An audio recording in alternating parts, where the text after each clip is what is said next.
there, you're watching news updates on AFRICUNIA TV, bringing you updates from the African scene, the foreign scene and the world of sports. And I'm Deborah Ezeh. Our first stop is in Central Africa, where Cameroonians continue to leave the northern town of Kauseri to seek refuge in neighboring Chad, following inter-community clashes, which according to the Office of the High Commissioner for Refugees, left 22 people dead and around 30 injured. Clashes between herdsmen and fishermen who disagree over the management and use of water broke out on 5th December in Kauseri, leading to the departure of over 30,000 people to Chad.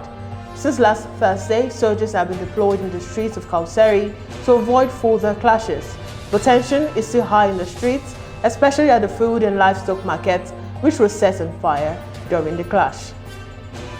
And moving on, with only days to go until scheduled elections meant to cap Libya's long political transition and unify the war-torn country, many instead fear a return to violence, as there's little optimism about the December 24th vote.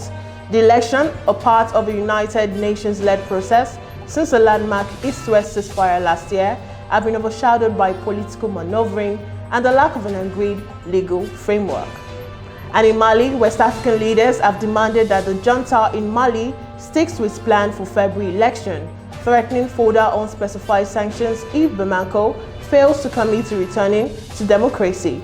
The heads of state decided to keep the deadline of February 27, 2022 for elections in Mali, adding sanctions will be imposed in January if Mali did not move to stage polls.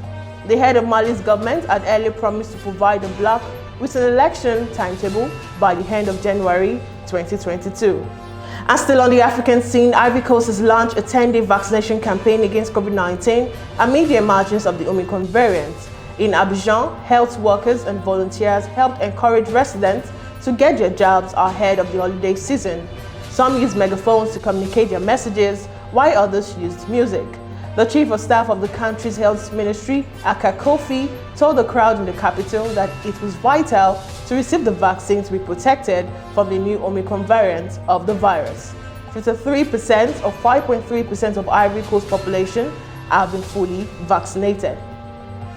And now in West Africa, Nigeria, no fewer than 3,125 innocent persons were killed and 2,703 abducted by bandits in northern Nigeria in the last 11 months. The figures were obtained from the Nigeria Security Tracker, a project of the Council on Foreign Relations, an American think tank, as well as quarterly reports released by the Kaduna State government from January to September. This came to the fore on Monday as prominent Nigerians, including the national president of the Middle Belt, Dr. Poju Bitrus, and vice president of Northern Christian Association of Nigeria, Reverend Joseph John Ayab, berated the federal government over the killings. It was observed that the most affected areas were Kaduna, Zamfara, Sokoto, Katsina, Niger, and Borno State. And still in Nigeria, the leader of the indigenous people of Biafra, Kanu, on Monday, slammed a fresh suit against the federal government at a federal high court in Abuja over alleged infringement of his fundamental human rights. The Attorney General of the Federation and Minister of Justice, Abubakar Malami, SAN, and the Department of State Service were listed as first and second defendants. No date has, however, been fixed for hearing, and Kanu, in the suit filed by a member of his legal team, Maxwell Opara, is seeking an order of the court to compel the DSS to allow him access to food, medical care, and clothing of his choice. And now on the foreign scene, Indian troops killed a suspected militant during a gun battle in the federally controlled Jammu and Kashmir region on Tuesday, as violence escalated in the territory at the heart of the decades of tensions with Pakistan. Fighting between Indian security forces and militants broke out in the early hours in the Sirankote area of Jammu Punch district, where a small group of insurgents are believed to be holed up. And still on the foreign scene, Secretary of State Antony Blinken on Tuesday touted a U.S. strategy to deepen its Asian treaty alliances, offering to boost defense and intelligence work with partners in an Indo-Pacific region increasingly concerned over China's aggressive actions. During a visit to Indonesia, Blinken described the Indo-Pacific as the world's most dynamic region and said everyone had a stake in ensuring a status quo that was without coercion and intimidation, in a barely veiled reference to China. Blinken said the United States will strengthen ties with treaty allies like Japan, South Korea, Thailand, and Philippines and boost defense and intelligence capabilities with Indo-Pacific partners, as well as defending an open and secure internet.